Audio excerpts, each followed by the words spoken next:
All right.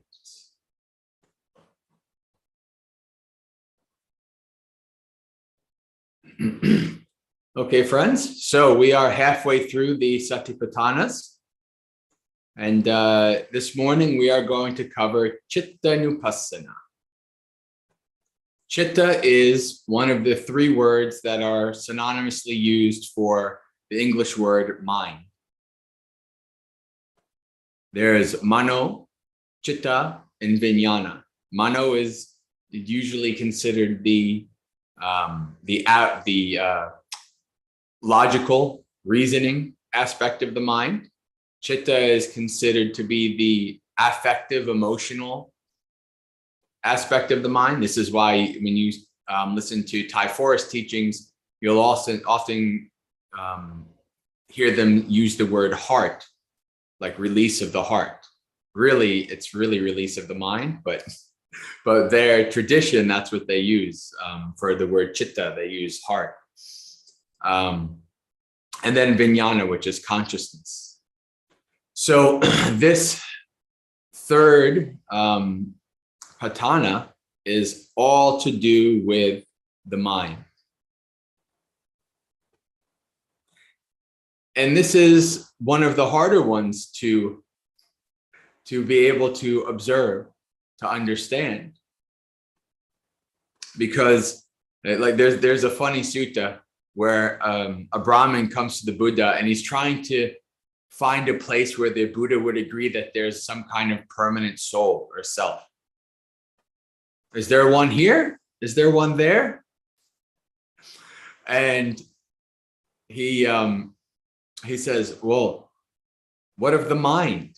The mind is self. And the Buddha says, if you were to take something as self, it's better to take the body as self, because the body is seen to be somewhat stable. The mind is always moving, always changing. How can this be self? How can this be some kind of permanent essence? So, and when you observe the mind, right, when you sit down to meditate, that's typically what it's like, isn't it? Mind is always moving. Mind is always changing. Within a 10-minute period, you can go from excited to depressed to greedy to angry to lustful, always moving around. Mind is very subtle, very hard to see. And in that way, this third Satipatthana can often be the hardest one, but it's also one of the most important ones. As the Buddha says, all actions stem from the mind. Mind is their master, mind is their maker. You don't act out physically in anger or in lust or whatever. You don't act out in such a way just out of nowhere. There's causes and conditions that have arisen in the mind for you to act that way. This is why it's important to know the mind, to understand the mind, and to understand its various, what I like to call tones, for lack of a better word. What I've understood through my own experience of observing is that, like, there's a certain tone to a mind that's angry. There's a certain, it's like a non-verbal feeling, a non-verbal understanding, like, oh, this is what a mind is like when it's angry. This is what a mind is like when it's full of lust. This is what a mind is like when it's full of fear. There's a general tone of the mind. And that's often quite hard to see. You have to kind of follow the clues. One of the clues is thoughts that arise in the mind. Thoughts that arise in the mind almost always are connected to the general tone of your mind.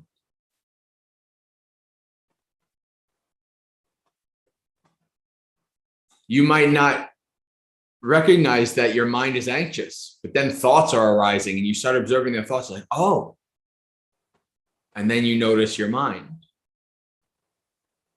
Even impulses that arise. Impulses are like strong desires to do something. For me, because I think very visually, an impulse is not like words or something like a thought, like, oh, you should do this. It's an image of me doing the action. Saying like, oh, do this.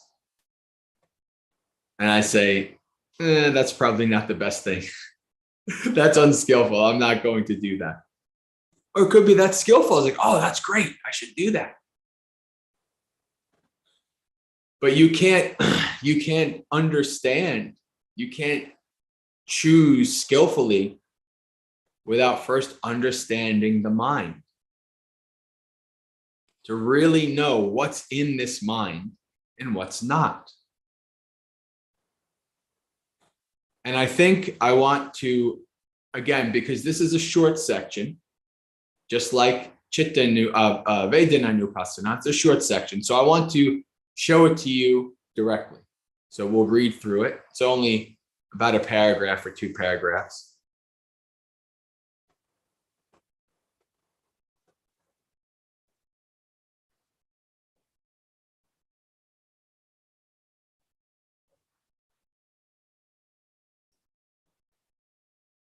Observing the mind. And how does a mendicant meditate observing an aspect of the mind? It's when a mendicant understands mind with greed as mind with greed, and mind without greed as mind without greed.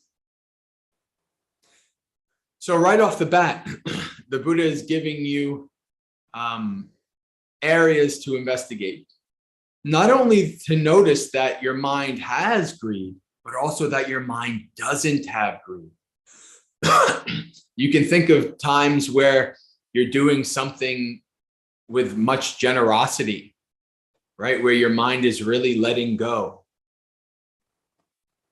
Where your mind is letting go of attachment and you observe your mind, like, oh, there's no greed here. This is quite nice. This is a wonderful mind. Feels very nice and light and beautiful. The mind of letting go. So you understand when a mind is greedy, when a mind is attached and grasping, and when a mind is not. You need to investigate and understand both. This way you can understand when if you understand what a mind is like when it's not greedy, then it's easier to see the mind when it becomes greedy. So you want to understand the presence of it in your mind and the absence of it in your mind. Very important. And this is a mind that's grasping, clinging, attaching. They understand a mind with hate as a mind with hate, and a mind without hate as a mind without hate. Again, the same framework, but a mind that's full of aversion, dislike, hatred, resentment, anger.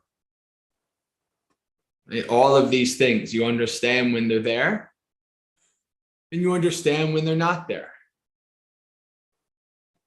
And you can even observe this live in real time.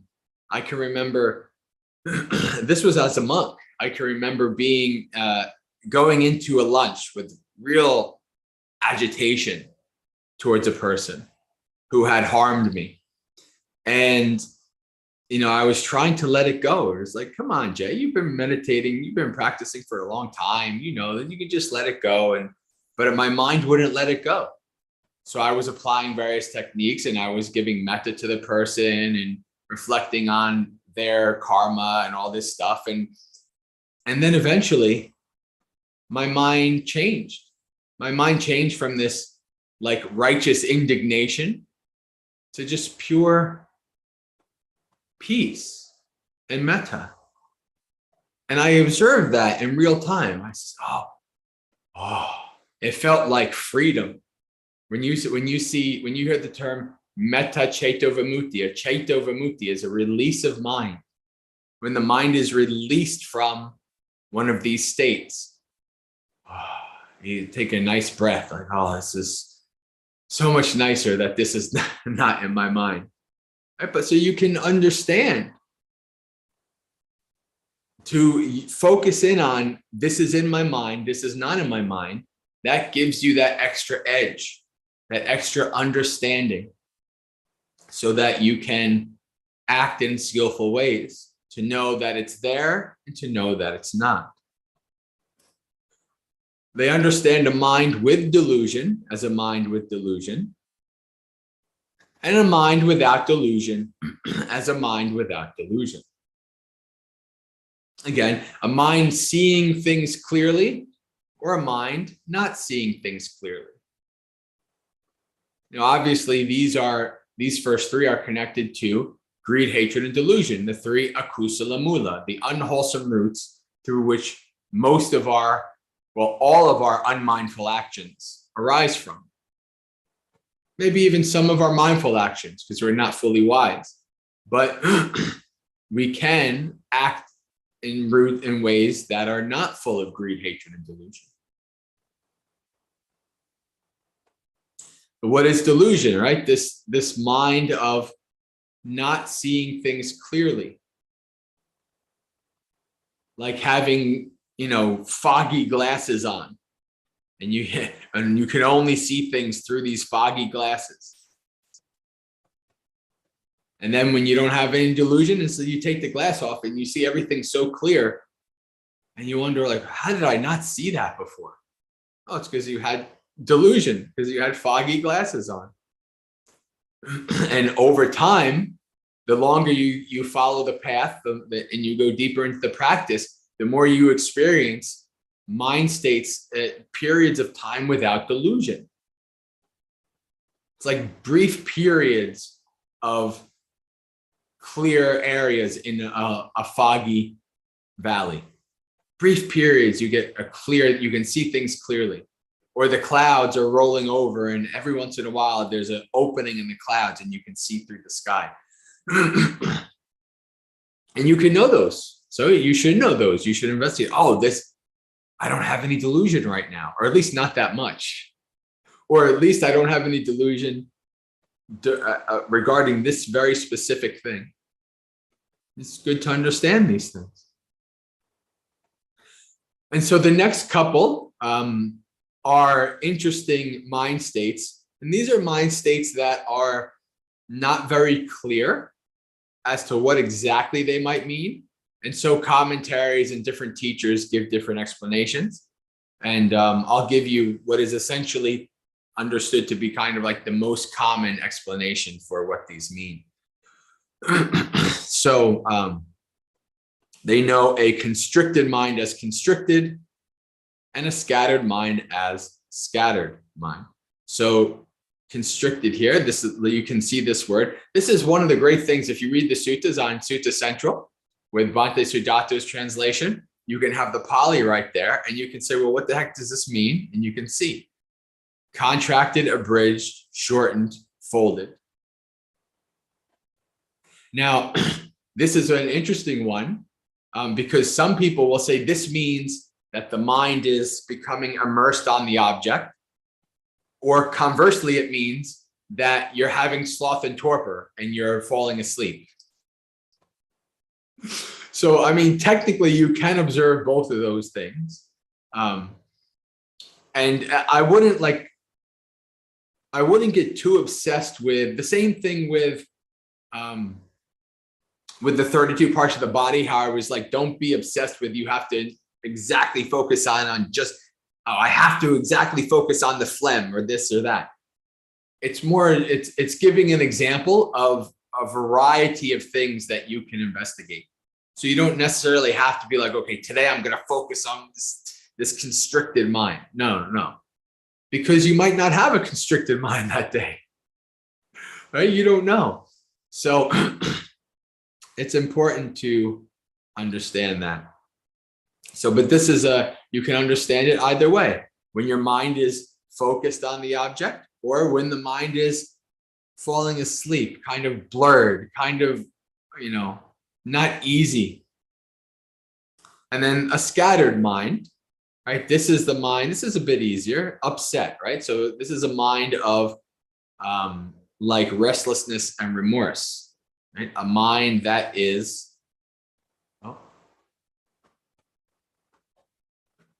very active.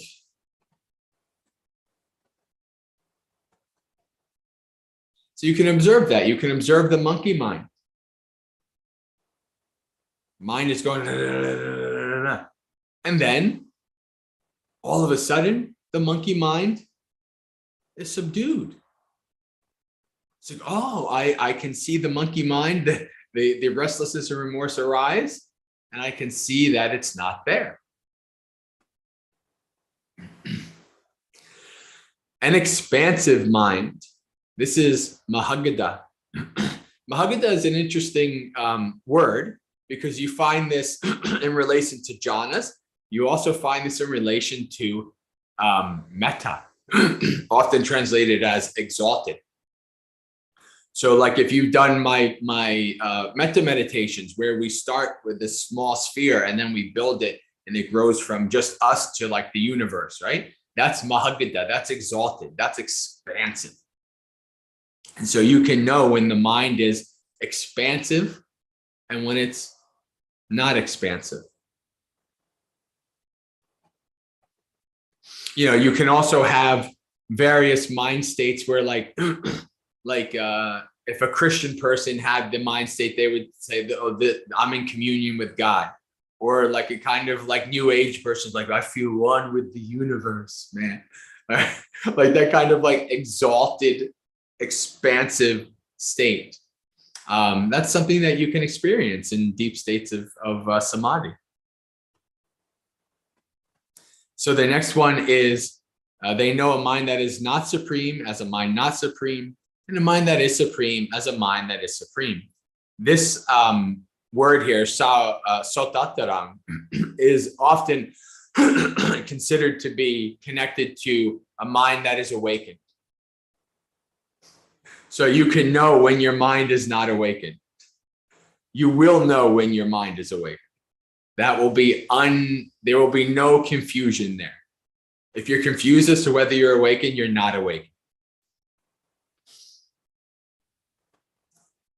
And then the last, they know a mind immersed in samadhi as a mind immersed in samadhi.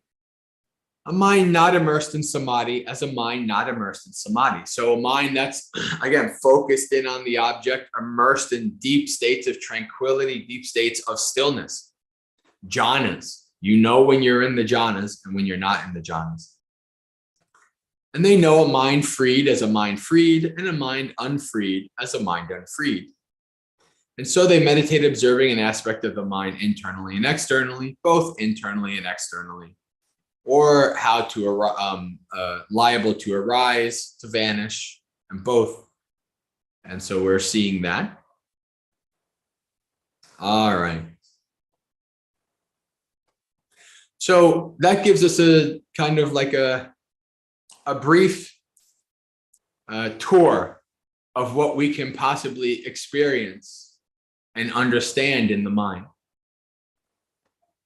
It's not everything, but it's like giving you some training wheels, giving you some pointers. And that's how you observe the mind. That's how you investigate the mind.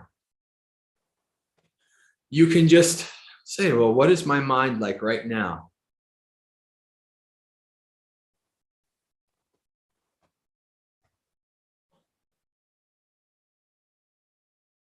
It's quite interesting. Nothing was in my mind when I tried to observe it. No thought, no tone. I don't know. But you can do that. You can just take the time. You can even ask yourself, Like you can like asking yourself these questions really does, and expecting an answer, right? You're just saying, what's the state of my mind right now? And you just go quiet and you just observe and you just wait for something to come up. And you might, some kind of awareness should pop up in your mind. You can observe it. Or if you've been practicing lots of body contemplation and you feel like a tenseness in your body, it's like, oh, let me check my mind. What's going on in my mind? And you can see, oh, okay. But it's very, very important to know your state of mind. I can remember when I was, I worked Child Protective Services. And so I always had to make sure that when I was engaging with somebody, my motto was to de-escalate, never to escalate. So if I was in a heated conversation, I'd observe my mind. Okay, just watch. I see this reaction. My mind wants to react, but I don't want to do that. I want to de-escalate this. What do I do? Then that option is like, okay, what do I say to de-escalate? Maybe I don't say anything at all. Right? And I was able to kind of have that from being able to understand my mind, to see what was in my mind, because I recognized by that point that my next reaction to this person was going to be tainted by the state of mind, by the tone of my mind. And I didn't want to do that unmindfully, because if I did, I would just fall into the pit with this person. Right? The Buddha says, when somebody is angry at you and you do not become angry, then you win a battle that is hard to win. And you do good for both yourself and the other person. And so you have to know the mind to be able to do that. You have to see what's in your mind so that you can understand what is going to come out of your speech and your physical actions. If you have that ability to understand, oh, my mind is this, then you can choose, you can try to act in ways that are counter to what's going on in your mind that will be more skillful.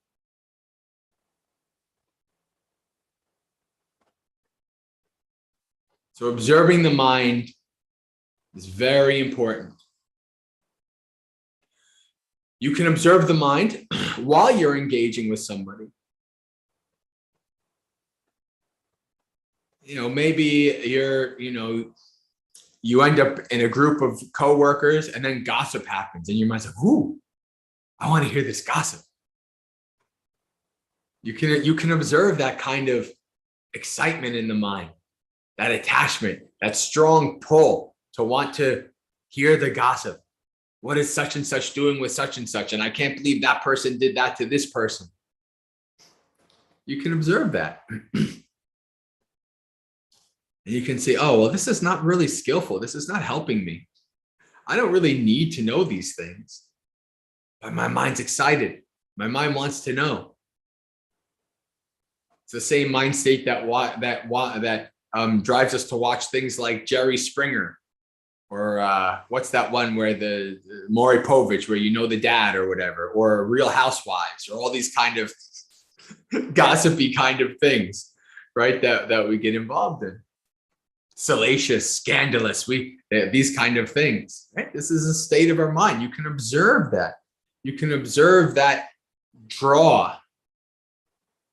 You can observe that kind of, like, if you get angry, that like feeling like you want to be like the Hulk, like the green, your green Hulk is going to come out, right? It feels good.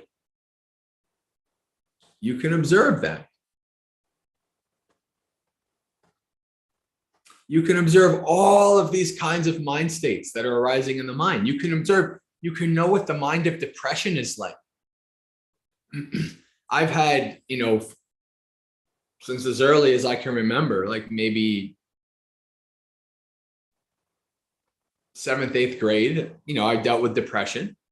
And even before I was a Buddhist, I started to decide to observe the cycle of my depression, because my depression would like come for a while and it would go.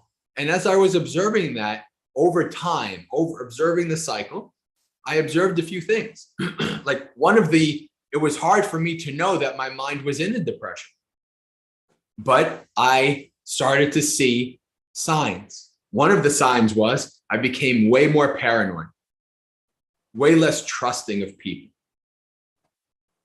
When people did something, I would take it as that they, in the paranoid mind, I would take it as that they were doing something against me, or they were being mean to me or knocking me.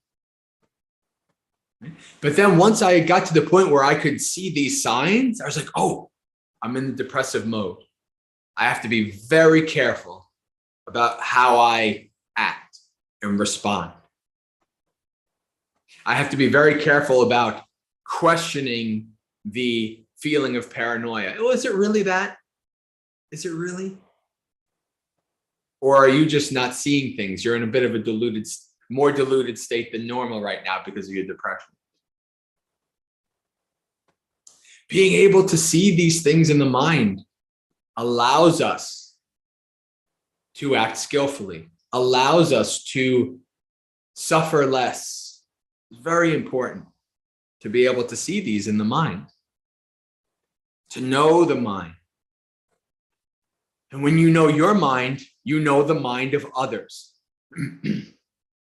You can see from their body language, you can see from their eyes, you can see from their facial expressions. You can just observe. You can say, I know the state of mind that they're in. Or at least I have a pretty good understanding of possibly that they're in this state of mind. I think this is why, it's prevalent for people to equate their teacher or some monk to being able to read their mind. Like that is a possibility. That is something that can happen, but I think it's a lot more rare than most people think. I think that when you are able to understand your mind, the deeper you're able to understand your mind, the deeper you're able to understand the mind of others. And in doing so, you can act in a compassionate way towards them, a beneficial way towards them. I can remember doing a metta retreat at Buddhist Insights when they're here in New Jersey, where I'm at right now, but they were in Rockaway, New York, and Queens. And I would visit there a couple times a year to teach retreats. And I was teaching a metta retreat. And part of the metta retreat, I would always have the people, I'd say, go out and do walking meditation in the streets in New York City. And of course, but you would say, well, aren't you going to run into 1 billion people on the streets? I'm like, yes, that's the point. Right? And so I would say, don't just, when you're doing your walking meditation, if somebody's passing by, don't just looking straight down and just ignore them. I'm a good meditator. I'm just following my meditation. No, I would say hello to them. It's okay. Talk to them a little bit if you want to. If they say something, no problem. And I can remember one of those times I would go out on the street and I would do walking meditation. And I observed this big dude. I mean, he was like twice the size wide of me, and also probably like this. Like he was just a big dude. And he was coming down the street and he was huffing and puffing and he was angry. I could just see and I had this moment of a sympathy for this guy. It's like, oh man, I know what that mind state feels like. And I have an aversion to an angry mind state. It feels so heavy and oppressive. And so I decided that, as I was walking, we were about to pass, I looked up to him and I smiled and I said, "What's up, man? How you doing?" And he went like this. It's like, "Oh, what's up, man?" And he just walked away. Right? We didn't like spend a lot of time, but like I knew that just me like kind of smiling and saying hello and just being, cordial, at least for a brief period of time, snapped him out of that mind state. I know because that happened to me. I've had experiences like that. So knowing your mind is very important for living skillfully in the world. Understanding what's in your mind, what's not in your mind, understanding how that action that you took stems from, has causes and conditions from the mind. That impulse, that thought, that tone, whatever in the mind arose, and then you acted out of that. You acted on that. So to know the mind, I think, yeah, Dao said that's a good quote. Know yourself, to know others. Yeah, pretty much. I mean, that's, I would say that we all have different proclivities and temperaments, and our minds are not all 100% alike. Some of us, especially even, not even counting like mental illness, but even like just, people who have a quote unquote normal mind, there's differences. But in general, our minds all have the same, we all have greed, hatred, and delusion. We all have, as humans, we all have the same drives to a lesser or greater degree. There's a lot of similarities, probably more similarities than differences. And so the more you know yourself, the more you do know others, the more you understand others. When I was young and I had this kind of hatred, this like aversion towards myself, I hated myself, I hated other people. I was like one of those people you see today is like, humanity's a virus on the planet and it's better off if we were all dead. Like I was one of those people. Now I'm the total opposite. But I felt that, and I didn't like myself. I didn't trust myself, and I didn't like or trust other people either. And the more I had metta and goodwill and compassion for myself, the more I had it for other people. The more I was able to, not justify if they do something wrong. You shouldn't condone when somebody does something wrong, but you understand, hey, this samsara is a hellhole. It's not a pleasant place. It's not a pleasant experience. And it makes things worse to be judging other people so much. Right? Have compassion for myself and compassion for others, and I don't know, move on. But anyway, I think that's good enough for observing and understanding the mind. The mind is the key. The mind really is the key to allowing us to understand how we act, why we act, how we feel certain ways, our emotions that arise. Again, we talked about emotions yesterday, and I said emotions are complex things that I think cover a couple different bases, and I think they cover both the feeling and the mind, the body and the mind. And we can observe when these strong emotions arise, and we can watch as these strong emotions, these strong feelings, mind states control us, and how we end up doing unskillful things oftentimes because of that.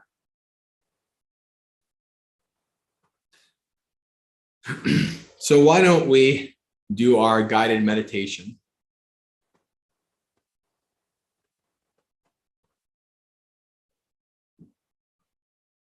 Set yourself up in that stable and comfortable position that works for you.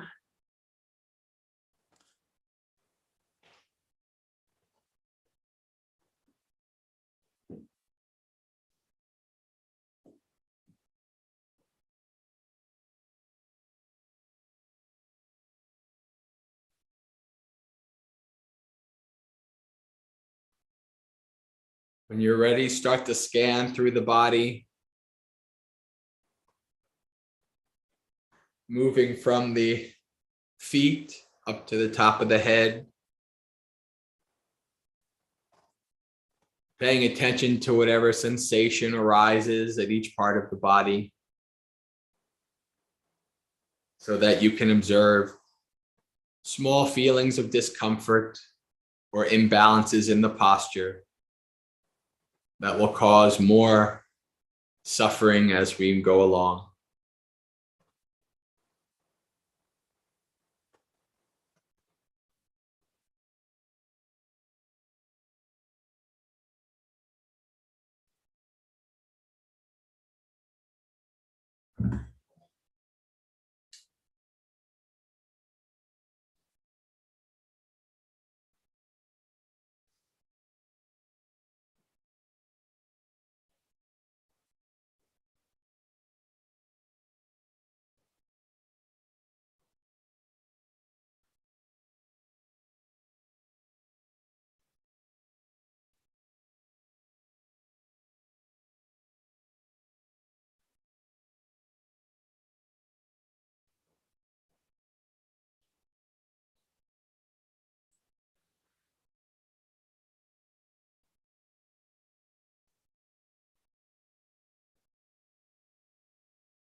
Remember to pay extra attention to the hips and pelvis, how they impact the spine and the legs.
And think of your posture like a house or a pyramid,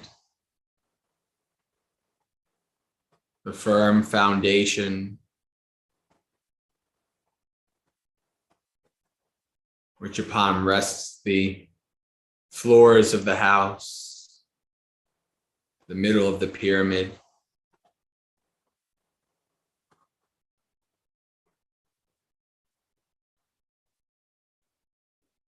And then the top of the house, the roof, the capstone of the pyramid.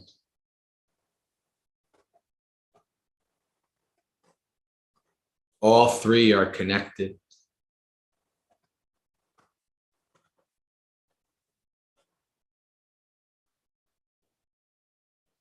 One can rest comfortably right on top of the other if the posture is paid attention to, worked on.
When you're done setting up the body in a comfortable and stable position, remember to let the body go and take 3 deep breaths, and then let the breath go.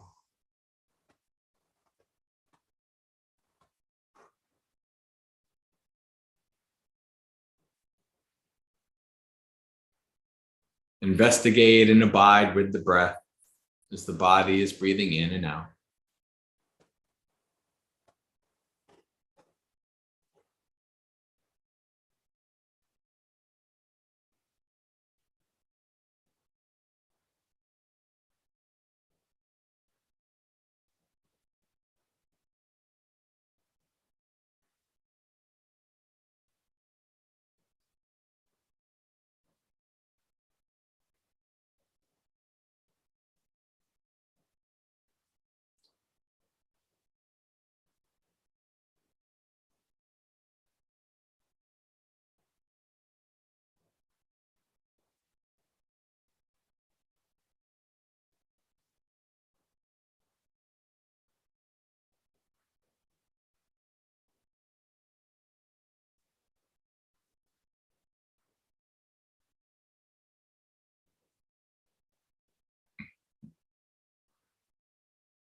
Remember to lay down your burdens, put down your world.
Whenever you're distracted away from the breath, remember to acknowledge that you've been distracted. Bring your mindfulness fully back. Practice letting go by neither pushing it away in agitation or attaching to it in excitement. And then gently return to the breath. Acknowledge, let go, and return over and over.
As you're following your breath,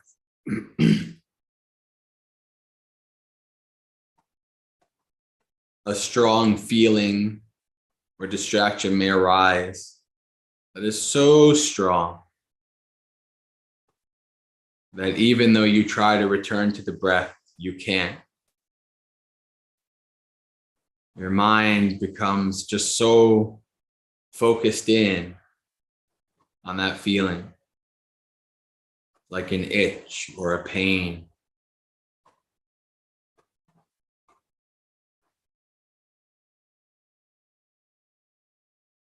At that point, it's okay to shift your focus to that sensation, that itch or pain.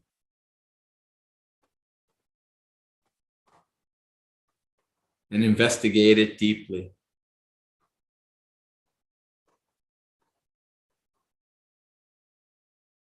What does an itch feel like?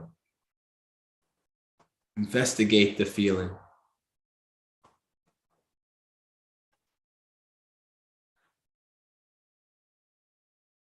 What is the mind like when experiencing an itch? The general tone or feeling of mind. What is the mind like when experiencing pain?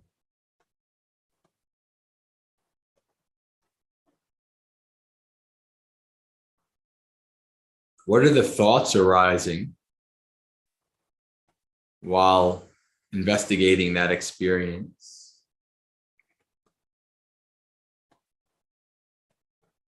What impulses arise? Like the strong impulse to scratch the itch, or adjust your posture to alleviate the pain.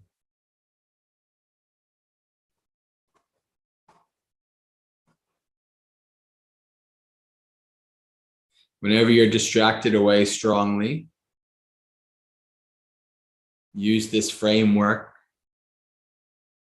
as the start of your investigation.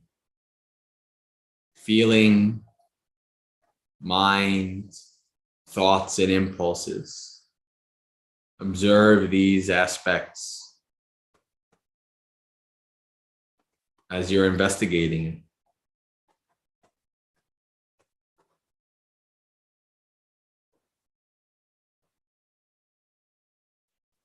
And then when that experience subsides, you can return back to the breath.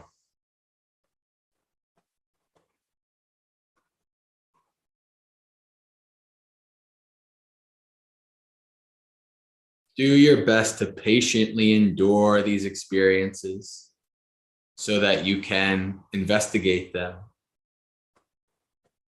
gain insight from them.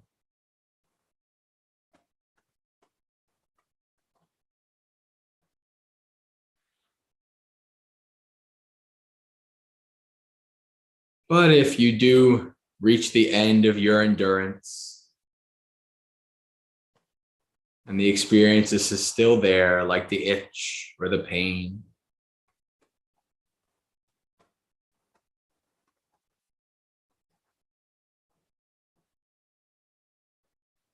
it's okay to scratch the itch or adjust the posture, but do so completely aware and mindful. Observe what the feeling of the scratching or moving the body is. Pay close attention. Don't lose your mindfulness just because you're acting.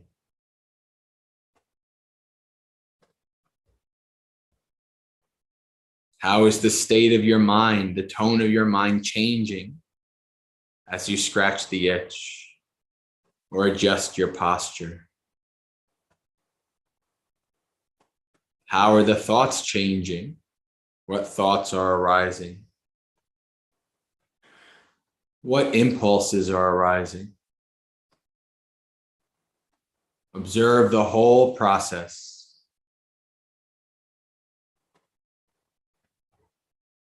And then once that's done, return to the breath.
Now we'll move our awareness from the breath to a more expansive, wide awareness of the body. And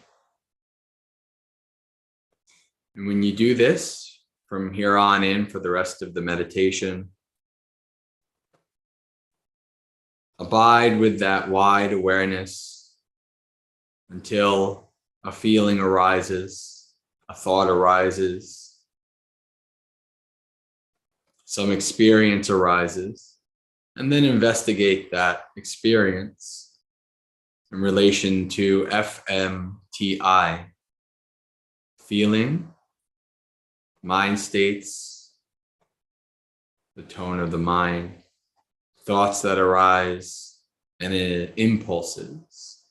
Observe these four things from the experiences that arise for the rest of the meditation.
Slowly open your eyes.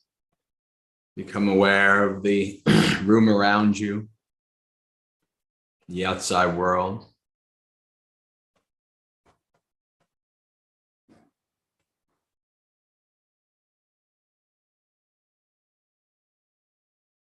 I want to share with you can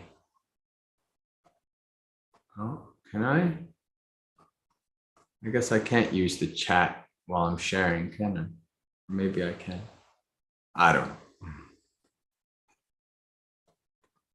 So this FMTI, I've made a little PDF for it. I'll give you guys the link if you like. It's essentially just a very, very basic, bare bones Satipatthana to start out for with beginners. So the feeling, the bodily sensations that arise with the hedonic tone of pleasant or painful, the general tone of mind or basic mind state, such as a mind full of desire, hatred, etc. Thoughts that arise in the mind unbidden and often related or connected to or flowing from the general tone, and impulses, strong desire or impulses to perform an action that can be observed arising in the mind.